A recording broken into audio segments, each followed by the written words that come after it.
अस्सलाम वालेकुम नाजरीन, आपकी मेज़बान अंबर सना मौजूद प्रोग्राम रेडियो के सितारे। और यकीनन रेडियो के सितारे में कुछ इस तरह की चीज़ें आपके सामने हमेशा से हम लाते रहें जहाँ पर आप ऐसे लोगों से मिलते हैं जिनको सिर्फ आप सुनने के आदी होते हैं, लेकिन कहीं ना कहीं दिल में ये ख्वाहिश रखते हैं कि वो निजी लाइफ में कैसे दिखते होंगे, कैसे बोलते होंगे और अपनी निजी लाइफ को वो डील किस तरीके से करते होंगे।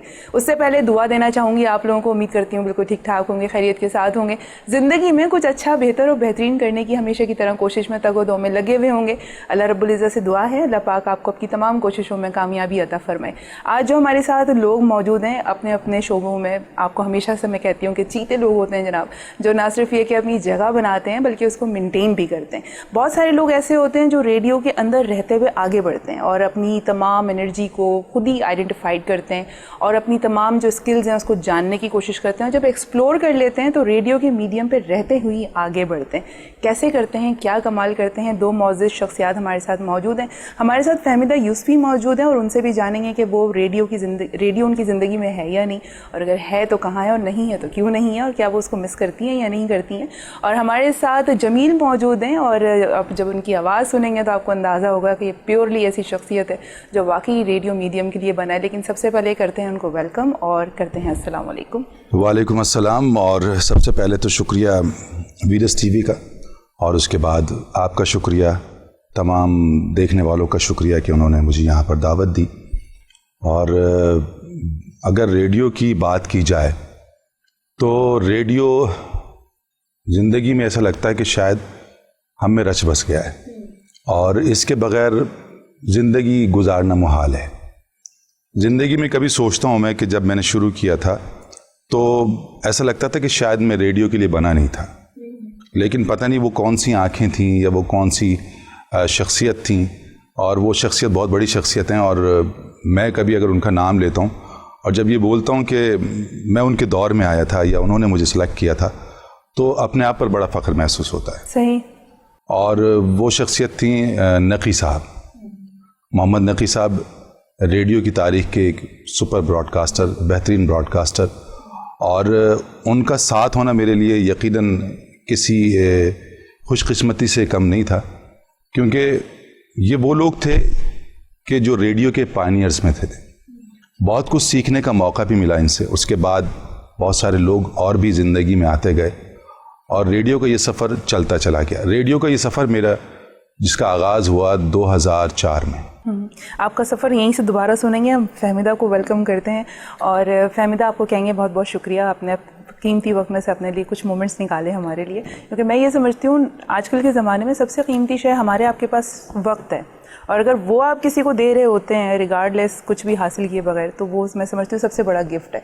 तो अभी रेडियो ज़िंदगी में है फहमीदा? अस्सलाम वालेकुम। सबसे पहले तो वीनस टीवी का और आपका रेडियो के सितारे का बहुत बहुत शुक्रिया इनवाइट करने के लिए। देखिए, रेडियो जो है, जैसे जमील ने कहा, रेडियो हमारी ज़िंदगी में रच बस गया है। मेरा स्टार्ट जो है, मेरे कैरियर का स्टार्ट जो है वो रेडियो था। मतलब पहले मैं छोटी थी तो वो बच्चों के जो प्रोग्राम्स होते हैं रेडियो पाकिस्तान पे, हम सब ने किए, हम सब करते थे, वो करती थी। उसके बाद जो है वो मेरी लाइफ में FM 101 आ गया, अचानक से आया और वो मैंने किया, बस फिर छा गया था अल्हम्दुलिल्लाह, नो डाउट अबाउट इट। और बहुत सीखा है वहाँ से। अगर आज मैं किसी पोजीशन पे हूँ, आज मैं बोल सकती हूँ, आज लोग कैमरा फेस करती हूँ, सोशल मीडिया पर लोगों को फेस करती हूँ, अपना शो करती हूँ, तो वो सब जो है वो मेरी तरबियत सारी रेडियो से हुई है। तो रेडियो जो है ना, वो आप समझें, रेडियो एक पैशन है मेरे लिए, और हो सकता है बहुत जल्दी कुछ अच्छी खबर सुनने को आए, मैं दोबारा शायद ज्वाइन करूँ इंशाल्लाह। ज़रूर ज़रूर, क्योंकि वो अगर ये एडिक्शन है, अगर ये नशा है, तो मैं चाहूँगी ये नशा आपका पूरा होता रहे। हाँ बिल्कुल। और वो नशा बहुत देर तक अगर ज़िंदगी से माइनस हो तो ज़िंदगी में एक मायूसी सी छा जाती है ना, कुछ कमी सी महसूस होती है। बल्कि अपने दोस्तों की आवाज़ वगैरह सुन रहे हो तो बड़ा मिस करते हैं। अब जैसे शो पे जाओ, FM पे एज अ गेस्ट जाओ, तो बड़ा वो होता है, वो जगह मैं मिस कर रही होती हूँ जहाँ मैं बैठती थी और इस साइड पे गेस्ट होते थे, या जहाँ मैं होती थी और उस साइड पे लिसनर्स होते थे, तो बड़ा मिस करती हूँ। मिस करती हैं? नहीं, इंशाल्लाह वो दौर दोबारा आएगा और आपके बस चाहने की और इब्तिदा करने की देर है बस। जी जमील, 2004 में आपने रेडियो का आगाज़ किया। माफ़ कीजिएगा, 2004 में जब मैंने रेडियो ज्वाइन किया तो शायद मेरी आवाज़ भी ऐसी नहीं थी शायद। अच्छा। और अंदाज भी ऐसा नहीं था। बोलने का फ़न जो है वो रेडियो से मैंने सीखा, तरबियत रेडियो से सीखी। यूँ समझिए कि दर्सगाह है रेडियो। दर्सगाह है, नो डाउट। आप तहजीब, तमद्दुन, हर चीज़ अगर आप देखना चाहें तो रेडियो में आपको बहुत अच्छी मिलती है। मुझे अच्छी तरह याद है कि नकी साहब जब किसी को डांटते भी थे तो वो आप जनाब करके डांटा करते थे किसी को, आप यहाँ से चले जाइए। मतलब उसमें भी आजकल जब हम किसी को डांट रहे होते तो हदें पार कर देते बदतमीजी की, लेकिन वो तमीज़, वो तहजीब मैंने रेडियो से सीखी, और बोलने का फ़न भी रेडियो से सीखा। बहुत कुछ सीखा। सारे उस्ताद जितने भी थे उन सब का शुक्रगुजार हूँ कि आज मैं जिस मकाम पर हूँ वो सब उनकी तरबियत का नतीजा है।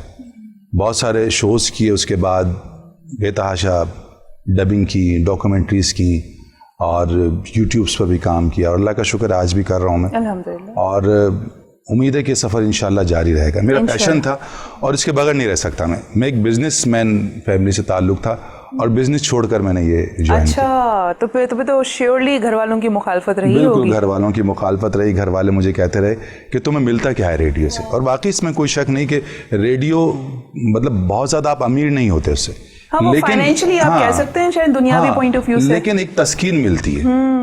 वो तस्कीन हासिल करने के लिए आप रेडियो जाते हैं। ऐसे में मैं ये कहती हूँ सब कुछ पैसा तो नहीं होता। हाँ, कुछ चीजें, कुछ शौक ऐसे होते हैं जिनका कोई मोल नहीं है आपके। लेकिन ये चीज़ अगर जब आप किसी और जगह पर जाते हैं, रेडियो से जब आप स्विच करते हैं, मीडिया की दूसरी जो असनाफ हैं, जब वहाँ की तरफ आप जाते हैं, कमर्शियल्स की तरफ आप जाते हैं, तो पैसा भी कमाते हैं आप। डॉक्यूमेंट्रीज़ करते हैं, आप पैसा कमाते हैं। डबिंग का माशाल्लाह अब एक इंडस्ट्री कायम हो गई है। डबिंग में माशाल्लाह एक बूम आया है, और अल्लाह का शुक्र है कि वहाँ से भी अच्छा खासा आप पैसा कमा सकते हैं। फिर यूट्यूब्स के बहुत सारे चैनल्स आ गए, वहाँ से आप पैसा कमा सकते हैं। तो आज फिर घर वाले कहते हैं कि नहीं, तुम सही थे, तुम सही थे। सही। तो फहमीदा, रेडियो में आना कैसे हुआ आपका, और फैसला कब किया, और फैमिली की तरफ से क्या सपोर्ट रहा? बहुत इंटरेस्टिंग स्टोरी थी मेरी रेडियो पे आने की। मतलब प्योरली आप एक्सीडेंटली आई हैं? हाँ, वो इसलिए क्योंकि बहन मेरी जो है वो एडिक्ट थी एफएम सुनने की। अच्छा, वो सुनती थी एफएम, हाँ बहुत ज्यादा, सारे आरजेज और ये वो उसकी मतलब वो एक फैन फॉलोइंग और बड़ी उसकी वो थी।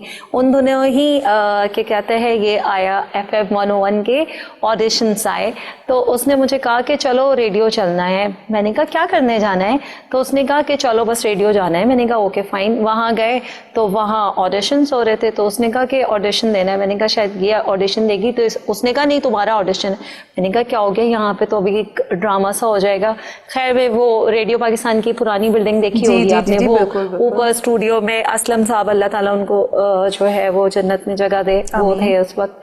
तो वो और मैं स्टूडियो में मतलब गई, और वॉइस तो मैंने उनसे जो पहली बात की, मैंने कहा बहुत अफसोस होगा आपको ये सुन के कि मैं ऑडिशन देने नहीं आई थी, आप लोगों का कीमती वक्त मैंने ज़ाया कि आई एम एक्सट्रीमली सॉरी। इस तरह करके मैंने 2-4 बातें कही, और जो है ना मैं उठी और मैंने वो हेडफोन निकाला और मैं बाहर निकली, तो पीछे से असिस्टेंट भागते हुए आए कि वो आपको वापस बुला रहे हैं, और उन्होंने मुझे इशारे से बुलाया और कहा बैठो बैठो बैठो ना। मैं बैठी और उन्होंने मुझसे कहा जो बोलना है वो बोल के दिखा दो उन्हें।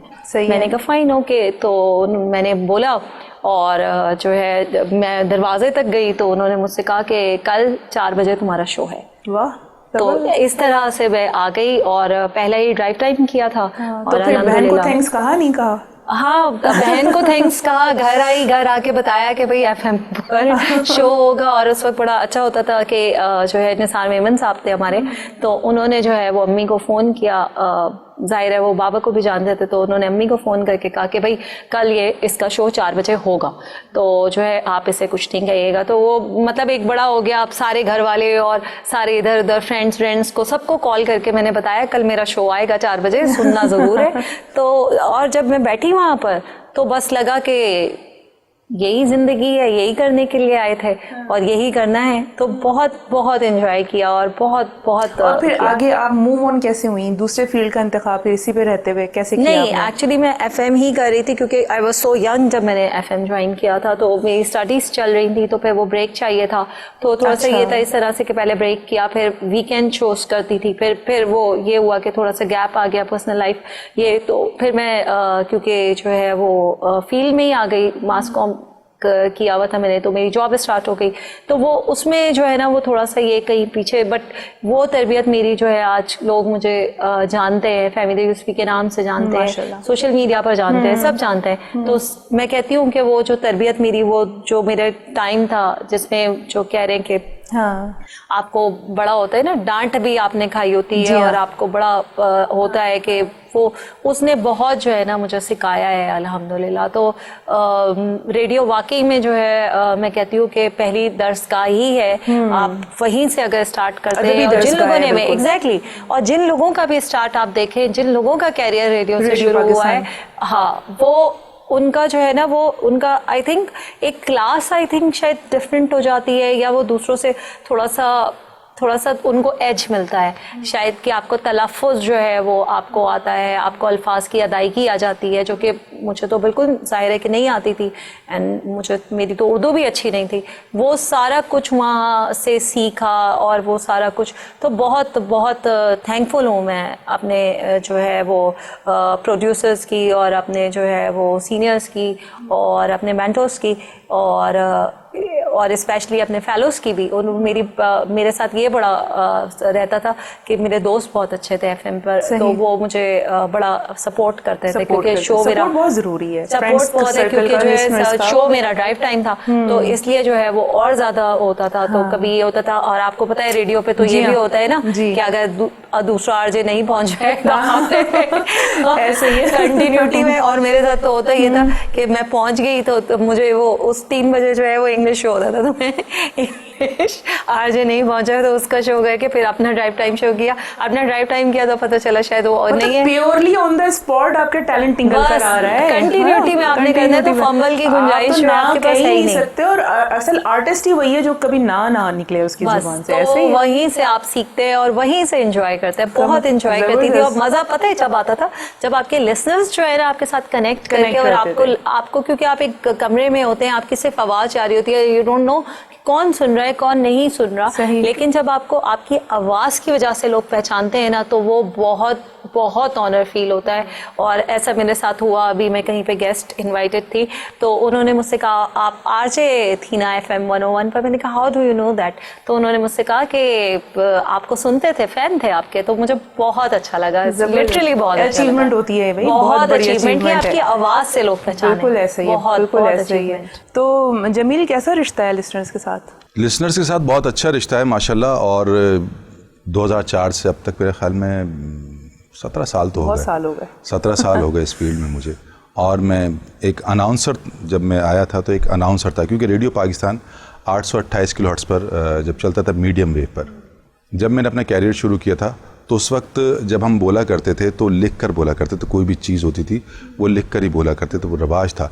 फिर आहिस्ता आहिस्ता जब आप सीनियर हो जाते हैं, फिर आपके अंदर मेमोरी बढ़ जाती है, तो फिर आप बगैर लिखे भी बोलना शुरू कर देते हैं, अल्फाज का ज़ख़ीरा जो है वो जमा होना शुरू हो जाता है। तो फिर आप बगैर देखे आप बोलना शुरू कर देते हैं, फिर बदी बोलना शुरू। फिर आहिस्ता आहिस्ता फिर आपको शो दिया जाता है, और फिर आप कंप्लीट पूरा शो करते हैं, और किस तरह उसको लाइन अप करते हैं, वो जारी बात है, एक पूरा सिस्टम होता है उसमें।